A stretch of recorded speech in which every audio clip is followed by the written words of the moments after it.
যে নারীদেরকে দায়িত্ব দেওয়ার ক্ষেত্রে দায়িত্ব দেওয়ার আগেই তাকে প্রমাণ করতে বলা হয় যে আসলে তিনি পারবেন কি পারবেন না, এবং একটা ভরসাহীনতা যে এই নারীর এই কাজটা দিলাম, এই কাজটা সে ঠিকভাবে করবে কিনা, একটা কনফিউশন, একটা ভরসাহীনতা, যেটা আমাদেরকে খুবই আহত করে।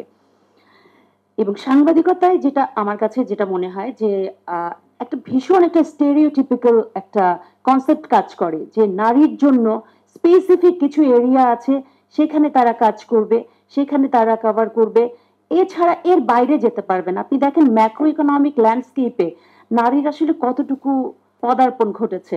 আমরা যদি দেখেন, আপনি ব্যাংকগুলো, এতগুলো ব্যাংক হয়েছে, কয়টা ব্যাংকের ম্যানেজিং ডিরেক্টর নারী? পত্রিকা হয়েছে, কয়টা পত্রিকার এডিটর কিংবা পলিসি মেকিং, ডিসিশন মেকিং স্টেজে নারী আছে, নারী সম্পাদক আছে? আমি বলছি না যে নারী সম্পাদক থাকলেই নারীর ক্ষমতায়ন হবে, উনি বলেছেন যে নারী নারী ছিল, নারীর ক্ষমতায়ন হয়নি।